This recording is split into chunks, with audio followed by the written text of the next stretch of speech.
Hello friends, class പ്ലസിൻ്റെ +2 English class റൂമിലേക്ക് അവർക്കും സ്വാഗതം. നമ്മൾ +2 ഇംഗ്ലീഷ് കുട്ടികൾക്കായിട്ട് നമ്മൾ അവസാനമായി ഡിസ്കസ് ചെയ്തത് ദ അവർ ഓഫ് ട്രൂത്ത് എന്ന പെർസിവൽ വൈൽഡിൻ്റെ 1 ആക്ട് പ്ലേ ആയിരുന്നു. നമുക്കിനി അതിലെ ക്വസ്റ്റ്യൻ ആൻസേഴ്സ് ആണ് പരിചയപ്പെടാനുള്ളത്. അതൊന്ന് ഡിസ്കസ് ചെയ്യാം. അതോടൊപ്പം അതിൻ്റെ ആൻസറിൻ്റെ സ്ക്രിപ്റ്റും ഇവിടെ കൊടുത്തിട്ടുണ്ട്. നിങ്ങൾ കൃത്യമായി മനസ്സിലാക്കിയ ശേഷം മാത്രം ആൻസറുകൾ എഴുതുക. ടെക്സ്റ്റ് ബുക്കിൻ്റെ വ്യത്യസ്ത ആക്ടിവിറ്റീസിനെ ബേസ് ചെയ്തിട്ടുള്ള ആൻസറുകളാണ് ഈ വീഡിയോയിൽ ഞാൻ ഇവിടെ ചെയ്യാൻ ഉദ്ദേശിക്കുന്നത്. പ്രിയപ്പെട്ട കൂട്ടുകാരോട് എനിക്ക് പറയാനുള്ളത്, നിങ്ങളുടെ ആൻസറുകൾ സ്വന്തമായി എഴുതാൻ ശ്രമിച്ച ശേഷം വേണം ഇവിടെ നൽകിയിരിക്കുന്ന ആൻസർ നിങ്ങളുടെ ആൻസറും കമ്പയർ ചെയ്ത് എത്രത്തോളം പോരായ്മകളുണ്ടെന്ന് മനസ്സിലാക്കുകയും അങ്ങനെ നിങ്ങളുടെ ലാംഗ്വേജ് സ്വന്തമായി ഡെവലപ്പ് ചെയ്യാനുള്ള ശ്രമം നടത്തുകയും വേണം. വെറുതെ നിങ്ങൾ ഈ വീഡിയോയിൽ കാണുന്ന നോട്ട്സ് പകർത്തിയെടുത്തുകൊണ്ട് നിങ്ങൾക്ക് കിട്ടുന്ന ഗുണത്തേക്കാൾ എത്ര ഇരട്ടിയായിരിക്കും നിങ്ങൾ സ്വന്തമായി ആൻസർ എഴുതിയ ശേഷം നിങ്ങൾ ഈ വീഡിയോ കണ്ട് അതിൻ്റെ ആൻസർ നിങ്ങളുടെ ആൻസർ കൂടി താരതമ്യം ചെയ്താൽ ഉണ്ടാവുന്നത്.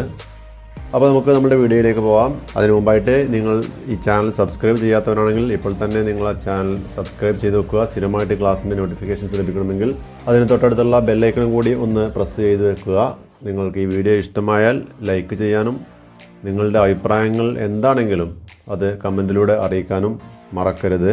ആദ്യമായി സ്റ്റോറിയുടെ സമ്മറി ഒന്ന് നോക്കാം. സമ്മറി എന്ന് പറയുമ്പോൾ നിങ്ങൾക്ക് പലപ്പോഴും ഇതുമായി ബന്ധപ്പെട്ടുള്ള ക്രിട്ടിക്കലായിട്ടുള്ള റിവ്യൂ അല്ലെങ്കിൽ അതുമായി ബന്ധപ്പെട്ട എസ്സേ ടൈപ്പ് ക്വസ്റ്റ്യൻസ് എന്തെങ്കിലും വന്നു കഴിഞ്ഞാൽ തീർച്ചയായിട്ടും നിങ്ങൾക്ക് ഈ സമ്മറി നിങ്ങൾ പഠിച്ചു വെച്ചിട്ടുണ്ടെങ്കിൽ അത് അതേപടി നിങ്ങൾക്ക് ഉപയോഗപ്പെടുത്താവുന്നതാണ്. ചെറിയ എന്തെങ്കിലുമൊക്കെ മോഡിഫിക്കേഷൻസ് വരുത്തി നിങ്ങൾക്ക് അത് നിങ്ങളുടെ ആൻസറിൽ ഉപയോഗപ്പെടുത്താം. അപ്പോൾ സമ്മറി ഒന്ന് വായിച്ച് നോക്കാം. The Hour of Truth by Percival Wilde is a psychological study on the corrupting influence of money on people.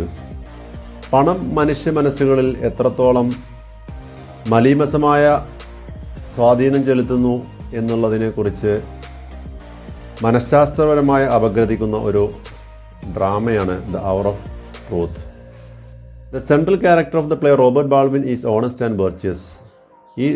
ഇതിലെ പ്രധാന കഥാപാത്രമായ റോബർട്ട് ബാൾവിൻ സത്യസന്ധനാണ്, നന്മ നിറഞ്ഞ ഒരു വ്യക്തിയാണ്. He is working as a secretary in a bank owned by John Gresham. John ഗ്രഷാമിൻ്റെ ഉടമസ്ഥയിലുള്ള ബാങ്കിലെ സെക്രട്ടറിയായി സേവനം ചെയ്യുന്നു. John Gresham is arrested for misappropriating funds. നമ്മൾ കാണുന്നത് ജോൺ ഗ്രഷാമിനെ ഫണ്ട് മിസ്അപ്രോപ്രിയേഷനുമായി ബന്ധപ്പെട്ട കേസിൽ അറസ്റ്റ് ചെയ്തതായിട്ടാണ് നമ്മൾ തുടക്കത്തിൽ മനസ്സിലാക്കുന്നത്. Baldwin is the only witness. അതിന് ഏക സാക്ഷി എന്ന് പറയുന്നത് ബാൾവിൻ മാത്രമാണ്. Gresham offers him $100,000. ഗ്രഷാം അദ്ദേഹത്തിന് $100,000 ബ്രൈബ് മണിയായിട്ട് അല്ലെങ്കിൽ കൈക്കൂലിയായിട്ട് അല്ലെങ്കിൽ കോടതിയിൽ നുണ പറയുന്നതിന് വേണ്ടിയിട്ട് ഓഫർ ചെയ്യുന്നു.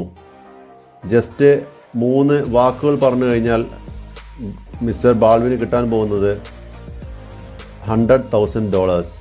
പറയേണ്ട വാക്കുകൾ എന്തൊക്കെയാണ്? I don't remember. കോടതിയിൽ ട്രയൽ നടക്കുമ്പോൾ എന്തെങ്കിലും ചോദിച്ചു കഴിഞ്ഞാൽ എനിക്ക് ഓർമ്മയില്ല എന്ന് മാത്രം പറഞ്ഞാൽ മതി. His family comes to know of the offer of bribe. ഇത് അദ്ദേഹത്തിൻ്റെ മിസ്റ്റർ റോബർട്ട് ബാൾവിൻ്റെ ഫാമിലി മെമ്പേഴ്സ് അറിയുന്നു. The attempt and compel him to accept the bribe. അവനെ സ്വാധീനിക്കാൻ ശ്രമിക്കുന്നു ആ പണം സ്വീകരിക്കാൻ വേണ്ടി. കാരണം suddenly they can become rich. അതുതന്നെയാണ് അതിൻ്റെ താല്പര്യം. But Robert Baldwin stays honest and keeps his integrity. തൻ്റെ സത്യസന്ധതയെ മുറുകെ പിടിച്ചുകൊണ്ട് ഒരിക്കലും അത് സ്വീകരിക്കില്ലെന്ന ഉറച്ച സ്റ്റാൻഡ് എടുക്കുന്നു ആര്? Robert Baldwin. His honesty is rewarded as he gets an offer for a better job at the 3rd national by mister Marshall. അദ്ദേഹത്തിൻ്റെ ഫാമിലി മെമ്പേഴ്സിൻ്റെ കടുത്ത പ്രഷറുകളൊക്കെ അതിജീവിച്ച് നിൽക്കുന്ന സമയത്താണ് അവിടേക്ക് ആര് വരുന്നത്? 3rd നാഷണൽ ബാങ്കിൻ്റെ പ്രസിഡൻ്റായിട്ടുള്ള മിസ്റ്റർ മാർഷൽ വരുന്നതും അദ്ദേഹത്തിന് ബാൾവിന് ഗ്രഷാമിൻ്റെ സ്ഥാപനത്തിൽ ഉണ്ടാകുന്നതിനേക്കാൾ നല്ലൊരു ജോലി ഓഫർ ചെയ്യുന്നതും. The play conveys A positive message, the good gets rewarded. നന്മ നിറഞ്ഞവന് എന്തെങ്കിലുമായിട്ടൊക്കെ അതിൻ്റെ പ്രതിഫലം അല്ലെങ്കിൽ അതിൻ്റെ ഫലം കിട്ടിയിരിക്കും എന്നുള്ള ഒരു നല്ല സന്ദേശമാണ് ഈ ഡ്രാമ നൽകുന്നത്. People easily forget their moral values. പൊതുവെ ജനങ്ങൾ അവരുടെ ധാർമ്മിക മൂല്യങ്ങളെല്ലാം മറക്കും ബിഫോർ മണി, പണത്തിൻ്റെ മുമ്പിൽ. Despite the pressure from his family, Baldwin holds firm. തൻ്റെ കുടുംബാംഗങ്ങളുടെ ശക്തമായ പ്രഷർ ഉണ്ടായിട്ടും അദ്ദേഹം തൻ്റെ സത്യസന്ധതയിൽ ഉറച്ചു നിന്നു. Even Gresham is greatly impressed. തൻ്റെ എതിരാളിയായി ഇപ്പോൾ നിലവിലുള്ള അല്ലെങ്കിൽ താൻ എതിർ സാക്ഷി പറയാൻ പോകുന്ന ഗ്രഷാം പോലും ഗ്രഷാം ബ്രൈബ് മണി ഓഫർ ചെയ്തപ്പോൾ ഇദ്ദേഹം നിരസിച്ചപ്പോൾ ഇദ്ദേഹത്തെക്കുറിച്ചുള്ള മതിപ്പ് അദ്ദേഹത്തിന് വർദ്ധിക്കുകയായിരുന്നു. വെറുപ്പല്ല, പകരം റെസ്പെക്റ്റാണ് ഗ്രഷാമിൻ്റെ മനസ്സിൽ പോലും ഉണ്ടായിരുന്നത്. അപ്പോൾ ഈ സമ്മറി നിങ്ങളെല്ലാവരും പഠിച്ചു വെക്കുക. ഇനി നമുക്ക് അടുത്തതായിട്ട് ക്വസ്റ്റ്യൻസിലേക്ക് നീങ്ങാം. ഈ ഡ്രാമയെക്കുറിച്ച് പറയുമ്പോൾ ഈ ഡ്രാമയുടെ സന്ദേശമായിട്ട് നമ്മൾ മനസ്സിൽ സൂക്ഷിച്ചു വെക്കേണ്ട ചില വാക്യങ്ങളാണ് ഇവിടെ കൊടുത്തിരിക്കുന്നത്. The play reminds of the following maxims. Virtue gets rewarded. നന്മ നിറഞ്ഞവന് അതിൻ്റെ പ്രതിഫലം കിട്ടിയിരിക്കും. ഗോഡ് സീസ് ദ ട്രൂത്ത്. ദൈവം സത്യമൊക്കെ കാണുന്നുണ്ട്, ബട്ട് വെയിറ്റ്സ്. പക്ഷേ ചിലപ്പോൾ കുറച്ച് വെയിറ്റ് ചെയ്തിട്ടുള്ളതിൻ്റെ പ്രതിഫലം നൽകുകയുള്ളൂ. നമ്മൾ നേരത്തെ നമ്മളുടെ ക്ലാസ് ഡിസ്കസ് ചെയ്തപ്പോൾ വന്ന ഒരു കൊട്ടേഷനാണ്. Honesty is the best policy. ഏറ്റവും നല്ല പോളിസി എന്ന് പറയുന്നത്, നയം എന്ന് പറയുന്നത് സത്യസന്ധത തന്നെയാണ്. Truth always wins. സത്യം എപ്പോഴും വിജയിക്കും. ഇത്തരത്തിലുള്ള സന്ദേശങ്ങളാണ് ഈ ഡ്രാമ നൽകാൻ ശ്രമിക്കുന്നത്. അടുത്ത ആക്ടിവിറ്റി എന്ന് പറയുന്നത് തിങ്ക് ആൻഡ് റൈറ്റ് ആണ്. അതിലെ കുറച്ച് ക്വസ്റ്റ്യൻസ് ആൻസേഴ്സ്, അതിൽ അത്യാവശ്യം വിശദീകരിച്ച തരേണ്ട ഭാഗങ്ങളിൽ വിശദീകരിച്ചതിനും അല്ലാത്ത ഭാഗം നിങ്ങൾക്ക് നോക്കി വായിച്ച് മനസ്സിലാക്കിയെടുക്കാം. Why was Mr Gresham arrested? Mr ഗ്രഷാമിനെ എന്തുകൊണ്ടായിരുന്നു അറസ്റ്റ് ചെയ്തത്? Mr Gresham was the president of a national bank. He was arrested for the charge of misappropriating bank's money. ബാങ്കിൻ്റെ പണം അനധികൃതമായി മാറ്റി സമ്പാദിച്ച് വെച്ചതിന്. And the wreckage of the bank. അത് ബാങ്കിൻ്റെ തകർച്ചയ്ക്ക് കാരണമാവുകയും ചെയ്തു. Which resulted in great loss to the depositors. അത് ഡെപ്പോസിറ്റേഴ്സിന് വലിയ നഷ്ടവും വരുത്തി വെച്ചു. Why didn't Baldwin explain his position to the papers? തൻ്റെ നിലപാട് പത്രക്കാരോട് ബാൾവിൻ എന്തുകൊണ്ടാണ് വിശദീകരിക്കാതിരുന്നത്? ബാൾവിന് വിചാരിച്ചു അത്തരത്തിൽ പത്രക്കാരോട് അങ്ങനെ വിശദീകരിച്ചു കൊടുക്കേണ്ട ആവശ്യമൊന്നും ഇല്ല. പിന്നെ അടുത്ത ദിവസം ട്രയൽ നടക്കുമ്പോൾ സത്യമെല്ലാം പുറത്തു വരുമെന്ന് അദ്ദേഹം വിശ്വസിച്ചു. രണ്ടും കൂടെ ഞാൻ വായിക്കുന്നില്ല, കാരണം സമയം ദൈർഘ്യം ഭയപ്പെടുന്നത് കൊണ്ടാണ്. അപ്പോൾ നിങ്ങൾ കൃത്യമായിട്ട് ശ്രദ്ധിച്ചിരിക്കുക. ഞാനിതിൻ്റെ ഒരു അത്യാവശ്യം വേണ്ട മലയാളം അർത്ഥമൊക്കെ പറഞ്ഞങ്ങനെ മുന്നോട്ട് പോകാം. What was a change in the attitude of the members of the family when they came to know about the amount of the bribe? ബ്രൈബിൻ്റെ തുക അത്ര ഹ്യൂജ് ആണെന്ന് കണ്ടപ്പോൾ ഫാമിലി മെമ്പേഴ്സിൻ്റെ സമീപനത്തിലുണ്ടായ മാറ്റം എന്തായിരുന്നു?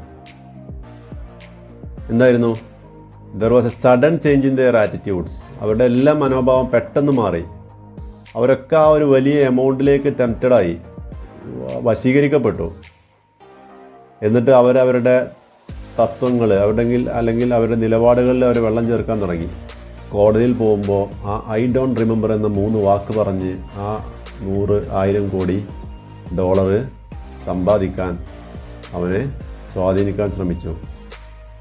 How did Baldwin react to the opinion of his family? തൻ്റെ ഫാമിലിയുടെ അഭിപ്രായത്തോട് എന്തായിരുന്നു അദ്ദേഹത്തിൻ്റെ പ്രതികരണം?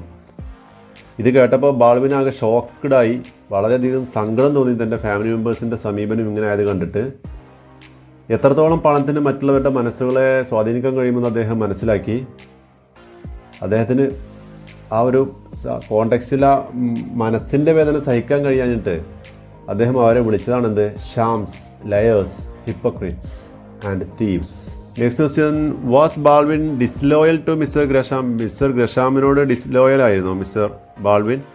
Code the sentences to prove your answer. നിങ്ങളുടെ ആൻസർ പ്രൂവ് ചെയ്യുന്ന കോഡ്സ് എടുക്കണം എന്നാണ് ടെക്സ്റ്റിൽ നിന്നുള്ള കൊട്ടേഷൻ. അതേപടി എടുക്കണം. No, Baldwin was not disloyal. ഒരിക്കലും ലോയൽ അല്ലാതായിട്ടില്ല. അവനോട് കൂറുള്ളവൻ തന്നെയായിരുന്നു മിസ്റ്റർ ഗ്രഷാമിനോട്. He want to live by the principles of his life. പക്ഷേ അദ്ദേഹത്തിൻ്റെ ജീവിതത്തിൽ ചില പ്രിൻസിപ്പിൾസ് ഉണ്ട്. അത് അദ്ദേഹം ഫോളോ ചെയ്യുന്ന കാര്യത്തിൽ കർശന സ്വഭാവക്കാരനാണ് എന്ന് പറഞ്ഞാൽ സത്യസന്ധതയാണത്. He want to tie himself hard to the virtue of honesty. സത്യസന്ധതയോട് കൂട്ടിക്കെട്ടി ജീവിക്കാനാണ് അദ്ദേഹത്തിന് ഇഷ്ടം. Mister Marshall says but he knew that no amount of money would make you do something you thought wrong. Mister മാർഷലിനോട് Mister Gresham പറഞ്ഞ ഡയലോഗാണിത്. അവനറിയാമായിരുന്നു ഒരു പണത്തിന് നിന്നെ സ്വാധീനിക്കാൻ കഴിയുകയില്ല എന്നുള്ളത്. നിന്നെ കൊണ്ട് എന്തെങ്കിലും തെറ്റ് ചെയ്യിപ്പിക്കാൻ കഴിയുന്നില്ല എന്നുള്ളത് അവന് അറിയാമായിരുന്നു. അതുകൊണ്ട് നിന്നെക്കുറിച്ച് നല്ലത് മാത്രമേ മിസ്റ്റർ ഗ്രഷാം പറഞ്ഞിട്ടുള്ളൂ. ഇനി അടുത്ത ആക്ടിവിറ്റി 2 എന്ന് പറയുന്നത് ഈ ഡ്രാമയുടെ ഓപ്പണിംഗ് എങ്ങനെയായിരുന്നു, എൻഡിങ് എങ്ങനെയായിരുന്നു എന്നുള്ളതിനെക്കുറിച്ച് നിങ്ങളുടെ കമൻറ്റ് എഴുതാനാണ്. അപ്പോൾ ഇതിൻ്റെ 2 മോഡൽ ആൻസറും കൂടെ കൊടുത്തിട്ടുണ്ട്. ഓപ്പണിംഗ് എങ്ങനെയെന്നുള്ളതാണ് ഫസ്റ്റ് കൂടെ കൊടുത്തിരിക്കുന്നത്. Prepare A writeup on the opening of the play. ഇതിൻ്റെ ആൻസർ നിങ്ങൾക്ക് ടെക്സ്റ്റ് ബുക്കിൻ്റെ തുടക്കത്തിൽ കാണാൻ കഴിയും. എങ്ങനെയാണ് തുടങ്ങുന്നത്, അതിൻ്റെ സെറ്റിംഗ് എന്താണ് എന്നുള്ള കാര്യങ്ങളൊക്കെ. അപ്പോൾ അതുമായി ബന്ധപ്പെട്ടുള്ള ഒരു ആൻസറിനാണ് നിങ്ങളിവിടെ എഴുതേണ്ടത്. The play the hour of truth opens on A hot Sunday afternoon.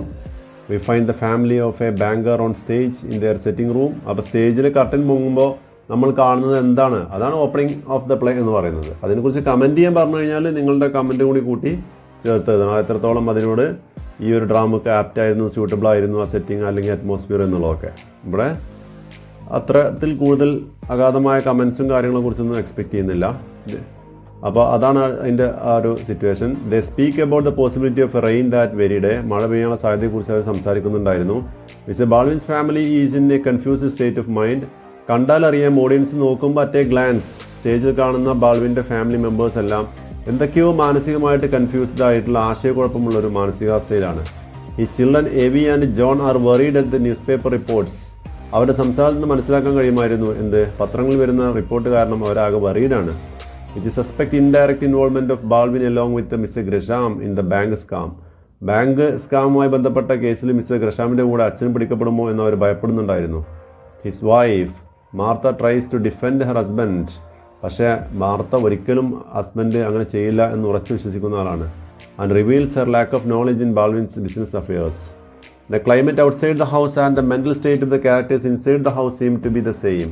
പുറത്തുള്ള കാലാവസ്ഥയും കഥാപാത്രങ്ങളുടെ സ്റ്റേജിലുള്ള കഥാപാത്രങ്ങളുടെ മനസ്സിനുള്ളിലെ കാലാവസ്ഥയും ഏകദേശം ഒരുപോലെയാണെന്ന് നമുക്ക് തോന്നുന്നു.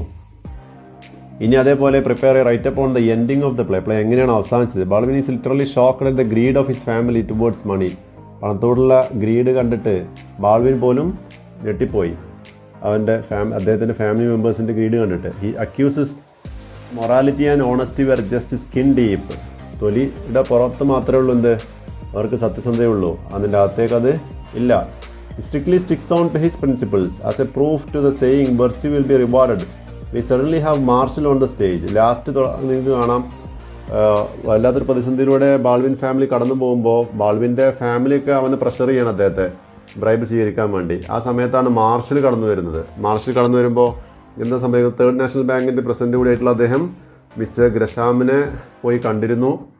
അവിടുന്ന് മിസ്റ്റർ ബാൾവിനോടുമായി ഉണ്ടായിട്ടുള്ള കോഴ സംഭാഷണത്തെക്കുറിച്ചും അതിൽ ബാൾവിനെടുത്ത സ്റ്റാൻഡിനെ കുറിച്ചൊക്കെ ഗ്രഷാം മാർഷലിനോട് പറഞ്ഞിരുന്നു. അതിൽ മിസ്റ്റർ ഗ്രഷാം വളരെയധികം ഇംപ്രസ്ഡായി. അപ്പോൾ തൻ്റെ ബാങ്കിലെ ജീവനക്കാരനായ ഒരു ഉന്നത പോസ്റ്റിലേക്കാണ് പിന്നെ അദ്ദേഹത്തെ പോസ്റ്റ് ചെയ്യുന്നത്. ആക്ടിവിറ്റി 3 എന്ന് പറയുന്നത് character sketch of Robert Baldwin ആണ്. ഞാൻ നിങ്ങളോട് പറഞ്ഞു ഈ വീഡിയോയിൽ ചെയ്യുന്നതിൻ്റെ എക്സ്റ്റെൻഡ് ആക്ടിവിറ്റീസ് മറ്റൊരു വീഡിയോയിൽ വരും. ഇപ്പോൾ ഇവിടെ ക്യാരക്ടർ സ്കെച്ച് ഓഫ് റോബർട്ട് ബാൾവിനോട് പറയുന്നുണ്ട്. ഇനി ജോൺ ബാൾവിൻ്റെയും അതേപോലെ ഗ്രഷാമിൻ്റെയും ക്യാരക്ടർ സ്കെച്ച് കൂടി നിങ്ങൾക്ക് പരീക്ഷയ്ക്ക് പ്രതീക്ഷിക്കാവുന്നതാണ്. അത് മറ്റൊരു ക്ലാസ്സിൽ മറ്റൊരു വീഡിയോയിൽ തരുന്നതാണ്. ഇതിപ്പോൾ ടെക്സ്റ്റ് ബുക്കിനെ ബേസ് ചെയ്തിട്ടുള്ള എക്സ്ക്ലൂസീവ് ആയിട്ടുള്ള ആക്ടിവിറ്റീസ് ഫോക്കസ് ചെയ്തിട്ടുള്ള ഒരു ക്ലാസ്സാണ് ഇവിടെ ഉദ്ദേശിക്കുന്നത്. അപ്പോൾ നിങ്ങൾ ഈ പാരഗ്രാഫ് വായിച്ചാൽ നിങ്ങൾക്ക് അറിയാം, നിങ്ങൾ ആ സമ്മറി വായിച്ചിട്ടുണ്ടെങ്കിൽ അതിൽ നിന്നുള്ള ഒരുപാട് ഭാഗങ്ങൾ ഇവിടെ കാണാൻ കഴിയും. സമ്മറി പഠിച്ചു വെക്കണമെന്ന് പറയുന്നത് അതുകൊണ്ടാണ്. അപ്പോൾ പിന്നെ കൂടുതലായിട്ടൊന്നും ഇല്ല, ജസ്റ്റ് ഒന്ന് വായിച്ച് നോക്കുക. പ്രധാനപ്പെട്ട ഏതെങ്കിലും വേർഡ്സ് പരിചയമില്ലാത്തതുണ്ടെങ്കിൽ ഞാൻ പറയാം. He can also be called a family man എന്ന് പറഞ്ഞു കഴിഞ്ഞാൽ എന്താ? കുടുംബത്തെ പ്രത്യേകം കെയർ ചെയ്യുന്ന തരത്തിലുള്ളൊരു ഫാമിലി ഹെഡാണ് ഇദ്ദേഹം. കുടുംബാംഗങ്ങളോടൊക്കെ വളരെയധികം സ്നേഹം വെച്ച് പുലർത്തുന്ന വ്യക്തിയാണ്. Never waved of his virtues. തൻ്റെ നന്മ നിറഞ്ഞ ജീവിതത്തിൽ ഒരു വിട്ടുവീഴ്ചക്കും ജീവിതത്തിൽ ഒരിക്കലും അദ്ദേഹം തയ്യാറായിട്ടില്ല. ഒരു മധ്യവയസ്കനാണ് അദ്ദേഹം. ഇപ്പോൾ തനിക്ക് $100,000 ഓഫർ ചെയ്തപ്പോൾ പോലും, കോഴയായിട്ട് അല്ലെങ്കിൽ കൈക്കൂലിയായിട്ട് വാഗ്ദാനം ചെയ്തപ്പോൾ പോലും അദ്ദേഹം ഉടനടി അത് റിജക്റ്റ് ചെയ്തു. അത് തൻ്റെ തത്വങ്ങളോട് ഒരു തരത്തിലും യോജിക്കുന്നതല്ല എന്നുള്ളത് കൊണ്ട് തന്നെ സത്യത്തിന് വേണ്ടി നിലകൊള്ളുകയും സത്യത്തിലൂടെ ജീവിതം മുന്നോട്ട് നയിക്കുകയും ചെയ്തൊരു മാതൃകാ വ്യക്തിയായിരുന്നു റോബർട്ട് ബാൾവിൻ. ഇവിടെ ക്യാരക്ടർ സ്കെച്ച് തയ്യാറാക്കുമ്പോൾ നിങ്ങൾക്ക് ശ്രദ്ധിക്കാവുന്ന ചില കാര്യങ്ങളൊക്കെയാണ് ഇവിടെ പറയുന്നത്. How to write character sketch, you may use the following hints. അപ്പോൾ ക്യാരക്ടർ സ്കെച്ച് എഴുതുമ്പോൾ കഥാപാത്രങ്ങൾ അപ്പിയറൻസിനെ കുറിച്ച് എന്തെങ്കിലും ആ കഥയിൽ അല്ലെങ്കിൽ ആ ഡ്രാമയിൽ പറയുന്നുണ്ടെങ്കിൽ അത് നിങ്ങൾക്ക് ക്യാരക്ടർ സ്കെച്ച് എഴുതുമ്പോൾ പറയാം. പിന്നെ പേഴ്സണൽ ക്വാളിറ്റീസ് ഓർ ട്രേറ്റ്സ്, അവരുടെ പ്രവർത്തനങ്ങളിലൂടെ നമ്മൾ അവരെക്കുറിച്ച് മനസ്സിലാക്കിയ സ്വഭാവ ഗുണങ്ങളുണ്ട്. നല്ലതാവാം ചീത്തയാവാം, അപ്പോൾ അതിനെക്കുറിച്ച് പറയാം. പിന്നെ development of character from the beginning to end, ആ ക്യാരക്ടറിൻ്റെ തുടക്കത്തിലുള്ള സ്വഭാവം അവസാനത്തിലെത്തിയപ്പോഴുള്ള സ്വഭാവം, ആ ഒരു മാറ്റങ്ങൾ എന്തൊക്കെ നിങ്ങൾക്ക് നിങ്ങളുടെ ശ്രദ്ധയിൽപ്പെട്ടതെങ്കിൽ അതിനെക്കുറിച്ച് പറയാം. ആറ്റിറ്റ്യൂഡ് ടുവേർഡ്സ് അതേഴ്സ്, ആ ഒരു സ്പെസിഫിക് കഥാപാത്രത്തിന് ആ ഒരു പ്രത്യേക കഥയിൽ അല്ലെങ്കിൽ നാടകത്തിൽ മറ്റുള്ളവരോടുണ്ടായിരുന്ന സമീപനങ്ങൾ എങ്ങനെയൊക്കെയായിരുന്നു എന്നുള്ളതിനെക്കുറിച്ച് പറയാം. Remarks of the character about himself and others, ഈ ഒരു കഥാപാത്രത്തെക്കുറിച്ച് ഈ കഥാപാത്രം തന്നെ എന്തെങ്കിലുമൊക്കെ റിമാർക്സ് ആ നാടകത്തിനിടയ്ക്ക് അല്ലെങ്കിൽ കഥക്കിടയിൽ പറഞ്ഞിട്ടുണ്ടാവാം. അല്ലെങ്കിൽ മറ്റുള്ളവർ ഈ കഥയുടെ ഒരു നറേറ്ററോ സ്റ്റോറി ടെല്ലറോ അല്ലെങ്കിൽ ഈ കഥയിലെ അല്ലെങ്കിൽ നാടകത്തിലെ മറ്റ് കഥാപാത്രങ്ങളൊക്കെ ഈ കഥാപാത്രത്തെക്കുറിച്ച് എന്തെങ്കിലുമൊക്കെ അഭിപ്രായങ്ങൾ പറഞ്ഞിട്ടുണ്ടായിരിക്കാം. അപ്പോൾ അത്തരത്തിലുള്ള എല്ലാം നിങ്ങൾക്ക് ഈ ക്യാരക്ടർ സ്കെച്ച് എഴുതുമ്പോൾ അതിലേക്ക് ഇൻകോർപ്പറേറ്റ് ചെയ്യാം. ഇനി നിങ്ങൾക്ക് പരീക്ഷയ്ക്ക് ചോദിക്കുന്ന പ്രധാനപ്പെട്ട ഒരു ക്വസ്റ്റ്യനാണ് ഗ്രൂപ്പ് ഡിസ്കഷൻ. പൊതുവേ 4 മാർക്കിൻ്റെ ക്വസ്റ്റ്യനാണ് കാണാറുള്ളത്. ഗ്രൂപ്പ് ഡിസ്കഷനിൽ പരീക്ഷയ്ക്ക് വരുന്ന ക്വസ്റ്റ്യൻ എങ്ങനെയെന്ന് ചോദിച്ചു കഴിഞ്ഞാൽ, ഗ്രൂപ്പ് ഡിസ്കഷന് വേണ്ട ഒരു ടോപ്പിക് തരും. ആ ടോപ്പിക്കിൽ ഫസ്റ്റ് ആ ടോപ്പിക്ക് ഇൻട്രൊഡ്യൂസ് ചെയ്തുകൊണ്ട് ആദ്യമായി സംസാരിക്കുന്ന ഒരു ഗ്രൂപ്പ് ഡിസ്കഷനിലെ പാർട്ടിസിപ്പൻ്റായിട്ട് നിങ്ങളോട് സംസാരിക്കാൻ പറയും. അല്ലെങ്കിൽ അതിൽ രണ്ടാമത്തെ ഒരു വ്യക്തിയായിട്ട് അല്ലെങ്കിൽ മൂന്നാമത്തെ ഒരു വ്യക്തിയായിട്ടൊക്കെ നിങ്ങളുടെ ആ ഒരു ടോപ്പിക്കിനെ കുറിച്ച് നിങ്ങളുടെ അഭിപ്രായങ്ങൾ രേഖപ്പെടുത്താൻ പറയും. അത്തരത്തിലുള്ള ക്വസ്റ്റ്യനാണ് ഗ്രൂപ്പ് ഡിസ്കഷനിൽ ചോദിക്കാറുള്ളത്. 4 മാർക്കിൻ്റെ ക്വസ്റ്റ്യനാണ് ഉണ്ടാവാറുള്ളത്. ഒരു പാരഗ്രാഫിലാണ് നിങ്ങളതിൻ്റെ ആൻസർ എഴുതേണ്ടത്. അപ്പോൾ അതിൻ്റെ ആൻസറുകൾ എങ്ങനെ എഴുതാം എന്നുള്ളതിന് നമ്മുടെ ടെക്സ്റ്റ് ബുക്കിൽ തന്നെയുള്ള 2-3 വ്യൂ പോയിൻറ്റ്സിനെ മുൻനിർത്തിക്കൊണ്ടുള്ള ഹിൻസും സൂചനകളും അതോടൊപ്പം അതിൻ്റെ ആൻസറുകളും ഇവിടെ നൽകുന്നുണ്ട്. നിങ്ങളോട് ടെക്സ്റ്റ് ബുക്കിൽ പറഞ്ഞിരിക്കുന്നത് ആദ്യം ഹിൻസ് എഴുതി വെക്കാനാണ്, സൂചനകൾ എഴുതി വെക്കാനാണ്. ബുള്ളറ്റഡ് ആയിട്ട് കണ്ടില്ലേ, ഇൻസിൻസിയറിറ്റി, എക്സ്ട്രാവഗന്റ് ഫാമിലി എന്നൊക്കെ ടെക്സ്റ്റ് ബുക്ക് എല്ലാവരും എടുത്ത് വെച്ചിട്ടുണ്ട് ഈ ക്ലാസ് കേൾക്കാൻ കേട്ടോ. അപ്പോൾ എന്നതുപോലെ ബുള്ളറ്റഡ് ആയിട്ടുള്ള പോയിൻറ്റ്സ് എഴുതി വെക്കുക, അതാണ് ഹിൻസ് എന്നുകൊണ്ട് ഉദ്ദേശിച്ചത്. എന്നിട്ട് അതിനെ ഡെവലപ്പ് ചെയ്തിട്ട് നിങ്ങളുടെ ഭാഷയിൽ നിങ്ങളുടെ അഭിപ്രായം രേഖപ്പെടുത്തുന്ന രീതിയിലേക്ക് അതിനെ മോഡിഫൈ ചെയ്യണം. അപ്പോൾ അതിൻ്റെ ആൻസറുകളിലൂടെ നമുക്കൊന്ന് പോയി നോക്കാം. Imagine that you conduct a group discussion on the topic corruption curtails the growth of a country. അഴിമതി ഒരു രാജ്യത്തിൻ്റെ വളർച്ചയെ മുരടിപ്പിക്കുന്നു അല്ലെങ്കിൽ ബാധിക്കുന്നു എന്നുള്ളതാണ് ചർച്ചാ വിഷയം. What would be your likely arguments? നിങ്ങളുടെ അഭിപ്രായങ്ങൾ എന്തായിരിക്കും? Prepare the arguments raised by certain participants of the group discussion. അപ്പോൾ അത്തരത്തിലുള്ള ആർഗ്യുമെൻറ്റ്സ് കൊണ്ടുള്ള ഒരു GD ഡിസ്കഷൻ്റെ ഭാഗമാവാനാണ് നിങ്ങളോട് പറഞ്ഞിരിക്കുന്നത്. അപ്പോൾ പല ക്വസ്റ്റ്യൻസ് ഇതുമായി ബന്ധപ്പെട്ട് നമ്മുടെ മനസ്സിലേക്ക് വരാം. അതാണ് ഇവിടെ മെയിൻ ക്വസ്റ്റ്യൻസ് ആക്കി ഉൾപ്പെടുത്തിയിരിക്കുന്നത്. What according to you are the reasons for corruption? അപ്പോൾ നിങ്ങൾക്ക് കറപ്ഷൻ്റെ കാരണങ്ങൾ എന്താണെന്ന് നിങ്ങൾക്ക് വേണമെങ്കിൽ പറയാം. What are the evil effects of corruption? അഴിമതി കാരണം ഉണ്ടാകുന്ന ദൂഷ്യഫലങ്ങൾ എന്താണെന്ന് വേണമെങ്കിൽ നിങ്ങളുടെ അഭിപ്രായത്തിൽ നിങ്ങൾക്ക് പറയാം. ഏതെങ്കിലും ഒന്നിന് സ്റ്റിക്ക് ഓൺ ചെയ്തിട്ട് നിങ്ങൾക്ക് സംസാരിക്കാം. How can we discourage corruption? അല്ലെങ്കിൽ നമുക്ക് ഈ കറപ്ഷൻ അഴിമതി ഇല്ലാതാക്കാൻ നമുക്ക് എന്ത് ചെയ്യാൻ പറ്റും എന്നുള്ളതിനെക്കുറിച്ച് പറയാം. അപ്പോൾ അത്തരത്തിലുള്ള സബ് ടോപ്പിക്സ് ഇവിടെ തന്നെ തന്നിട്ടുണ്ട്. അപ്പോൾ ഇത്തരത്തിൽ നിങ്ങൾക്ക് ക്വസ്റ്റ്യൻ കിട്ടിക്കഴിഞ്ഞാലും ഇത്തരത്തിലുള്ള എന്തെങ്കിലും ഒരു പ്രത്യേക ക്വസ്റ്റ്യനെ ബേസ് ചെയ്തിട്ട് അല്ലെങ്കിൽ ഒരു വ്യൂ പോയിന്റ് പെർസ്പെക്റ്റീവ് ഫോം ചെയ്തിട്ടാണ് നിങ്ങളുടെ ആൻസർ എഴുതാൻ. നിങ്ങൾക്ക് കൂൾ ഓഫ് ടൈം കിട്ടുമ്പോൾ ഇതിനെക്കുറിച്ച് ചിന്തിക്കാനൊക്കെ നിങ്ങൾക്ക് ഇഷ്ടംപോലെ സമയം ഉണ്ടായിരിക്കും. പരീക്ഷ സ്റ്റാർട്ട് ചെയ്ത് കഴിഞ്ഞാൽ ഒരു പക്ഷേ നിങ്ങൾക്ക് അതിന് അത്രത്തോളം സമയം കിട്ടിക്കോളണമെന്നില്ല. ഇനി ഹിൻസാണ് ഇവിടെ കൊടുത്തിരിക്കുന്നത്. Insincerity, greed and dishonesty, extreme poverty, poor leadership, lack of ethical standards, extravagant life, failure of legal code, love of worldly pleasures. ഇനി അതിനെ നിങ്ങൾ പരീക്ഷയ്ക്ക് ആൻസർ എഴുതുമ്പോൾ ഹിൻസ് ഒന്നും എഴുതി വെക്കേണ്ടത്. ഇതാണ് പരീക്ഷയ്ക്ക് എഴുതി വെക്കേണ്ടത്. ഇത്തരത്തിലുള്ള ഒരു പാരഗ്രാഫാണ്. മോഡൽ ആൻസർ എന്ന് പറഞ്ഞിവിടെ കൊടുത്തിരിക്കുന്ന ഈ പാരഗ്രാഫ് കാണുക. അപ്പോൾ കൂടുതൽ വായിച്ച് സമയം കളയുന്നില്ല. നിങ്ങൾക്ക് അല്പം വായിക്കാനുള്ള സമയം തരാം. അതിൽ പരിചയമില്ലാത്ത വാക്കുകളെന്ന് കറപ്റ്റ് എന്ന് പറഞ്ഞാൽ അഴിമതി. അഴിമതിക്ക് പലതായ കാരണങ്ങളുണ്ട്. അതിൽ ഏറ്റവും പ്രധാനപ്പെട്ട ഏറ്റവും മുന്നിൽ നിൽക്കുന്ന കാരണം എന്ന് പറയുന്നത് തന്നെയാണ് കള്ളത്തരം, വഞ്ചന എന്നുള്ളതൊക്കെ തന്നെയാണ്, ഡിസോണസ്റ്റി. പിന്നെ ദാരിദ്ര്യം നമ്മളെ എന്താക്കാം, അഴിമതിയിലേക്ക് നയിച്ചേക്കാം. പിന്നെ ചില ആളുകളുണ്ട് എക്സ്ട്രാവഗന്റ് ലൈഫാണ് എന്ന് പറഞ്ഞാൽ വളരെ പോഷായിട്ടുള്ള ജീവിതം, അതിന് കാശ് തികയാതെ വരുമ്പോൾ അവർ അഴിമതിക്കാരായി മാറും. ഭൗതികമായ സുഖങ്ങൾക്ക് വേണ്ടി അവർ എന്തിനും തയ്യാറാവും. അവരവരുടെ മൊറാലിറ്റി, ധാർമ്മികതയെ സ്വയം മറക്കും. പിന്നെ ഇവിടുത്തെ നിയമ സംവിധാനങ്ങൾ, ഇത്തരത്തിലുള്ള അഴിമതിക്കാരായ ആളുകളെ പെട്ടെന്ന് ശിക്ഷിക്കാനുള്ള സംവിധാനമില്ല. അത് ഡിലേ ആകുമ്പോൾ justice delayed is justice denied എന്നാണ് അല്ലേ. അപ്പോൾ നിയമ സംവിധാനം അത് കൃത്യമായ ഇടപെടലുകൾ നടത്തിയിട്ടില്ലെങ്കിലും എന്താണ്, ഇതുപോലെയുള്ള അഴിമതികൾ കൂടിക്കൊണ്ടേയിരിക്കും. ഇനി ഇതേ ക്വസ്റ്റ്യൻ്റെ മറ്റൊരു വ്യൂ പോയിന്റിൽ നോക്കുകയാണ്. What are the evil effects of corruption? അഴിമതി കൊണ്ടുണ്ടാവുന്ന ദൂഷ്യഫലങ്ങൾ എന്തൊക്കെയാണ്? അതിൻ്റെ ഹിൻസ്, സൂചനകളാണ് താഴെ കൊടുത്തിരിക്കുന്നത്.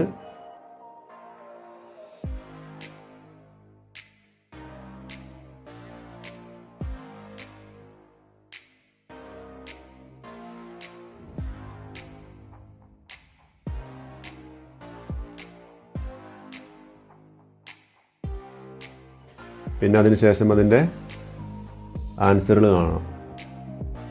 കർട്ടൈൽ എന്ന വാക്കിൻ്റെ തന്നെ പരിചയം നിൽക്കില്ല. It curtails the growth of a country എന്നാണ് എന്താ? കർട്ടൈൽസ് എന്ന് പറഞ്ഞാൽ വെട്ടിച്ചുരുക്കുക, കുറക്കുക എന്നൊക്കെയാണ് അർത്ഥം കേട്ടോ. അപ്പോൾ വളർച്ചയെ മുരടിപ്പിക്കുന്നു എന്നാണ് ഇതിൻ്റെ അർത്ഥം. Curtails the growth of a country എന്ന് പറഞ്ഞു കഴിഞ്ഞാൽ. അപ്പോൾ ഇത് എല്ലാ സെക്ടറുകളിലും ഇൻഎഫിഷ്യൻസി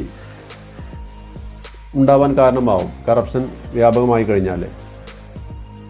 അഴിമതിയുള്ളിടത്ത് റിസോഴ്സുകളൊക്കെ ചൂഷണം ചെയ്യപ്പെടും, ഒരു സംശയമില്ല. അതുപോലെ തന്നെ വളർച്ചാ നിരക്ക് വളരെ മോശമായിരിക്കും. സേവനങ്ങൾ ജനങ്ങൾക്ക് കൃത്യമായ സമയങ്ങൾക്ക് കൊടുക്കാൻ കഴിയില്ല. അത് പബ്ലിക്കിനെ പൊതുവെ റെസ്റ്റ്ലെസ് ആക്കും, അവരെ അസ്വസ്ഥരാക്കും. അതിനനുസരിച്ച് പ്രതികരിക്കാൻ തുടങ്ങും. പിന്നെ ഇതിൻ്റെ ഏറ്റവും വലിയ ട്രാജിക് ഇഫക്റ്റുകളിൽ ഒന്നാണ് എന്ത്? ക്രൈം റേറ്റ് വർദ്ധിക്കും. ക്രിമിനൽസിൻ്റെ എണ്ണം, ക്രിമിനൽ കേസുകളുടെ എണ്ണമൊക്കെ വർദ്ധിച്ചുകൊണ്ടേ ഇരിക്കും. ഇത് നമ്മളുടെ മൊത്തം ജനാധിപത്യ സംവിധാനത്തെ തന്നെ തകർത്ത് കളയും. അവസാനം അസമത്വത്തിലേക്ക് നയിക്കും. ഉള്ളവനും ഇല്ലാത്തവനും തമ്മിലുള്ള ഹാവ്സ് ആൻഡ് ഹാവ് നോട്ട്സ് തമ്മിലുള്ള വിടവ് ഗണ്യമായി വർദ്ധിക്കും. ഇതൊക്കെയാണ് ഇതിൻ്റെ അനന്തര ദൂഷ്യഫലങ്ങൾ. ഇനി ഇതേ ടോപ്പിക്കിൽ മറ്റൊരു പാർട്ടിസിപ്പൻറ്റിന് വേണമെങ്കിൽ എങ്ങനെ കറപ്ഷൻ ഇല്ലാതാക്കാം എന്നുള്ളതിനെക്കുറിച്ച് സംസാരിക്കാം. അപ്പോൾ അതിന് വേണ്ട മാർഗ്ഗങ്ങൾ എന്തൊക്കെയാണ്, അതിൻ്റെ വേണ്ട സൂചനകളാണ് ഇവിടെ ഈ സ്ലൈഡിൽ കൊടുത്തിരിക്കുന്നത്. കർശനമായ ശിക്ഷ നടപടികൾ സ്വീകരിക്കുക എന്നുള്ളതിനാണ് ഒന്ന്. പിന്നെ നിയമം നല്ല രീതിയിൽ നടപ്പാക്കുക. കുട്ടികളിലൊക്കെ ധാർമ്മിക ബോധം വളർത്തിയെടുക്കുക. പബ്ലിക്കിനും എന്തെടുക്കണം? അവയർനെസ് ക്യാമ്പുകൾ അല്ലെങ്കിൽ അവയർനെസ് കൊടുക്കണം. പിന്നെ രാഷ്ട്രീയക്കാർക്കും മറ്റു തരത്തിലുള്ള അഡ്മിനിസ്ട്രേഷൻ തലത്തിലുള്ള മറ്റാളുകൾക്കൊക്കെ അല്ലെങ്കിൽ ഗവൺമെൻറ് എംപ്ലോയീസിനൊക്കെ ഓരോ നിയന്ത്രണങ്ങൾ ആവശ്യമാണ്. പിന്നെ ജനപ്രതിനിധികളും ഡെമോക്രാറ്റിക് സിസ്റ്റവും ബ്യൂറോക്രാറ്റിക് സിസ്റ്റവും പരസ്പരം അങ്ങോട്ടും ഇങ്ങോട്ടും ചർച്ച ചെയ്ത് ഡെമോക്രാറ്റിക് സിസ്റ്റത്തിൻ്റെ ഭാഗമായിട്ടുള്ള ആളുകളുടെ അഭിപ്രായങ്ങൾ കേട്ടിട്ട് വേണം ഉദ്യോഗസ്ഥന്മാർ കൃത്യമായ തീരുമാനങ്ങൾ എടുക്കേണ്ടത്. പിന്നെ ഏറ്റവും വലുത് എന്ന് പറയുന്നത് നമ്മൾ സ്വയം മാറുക എന്നുള്ളതാണ്. നന്മയുടെ വക്താക്കളാവുക.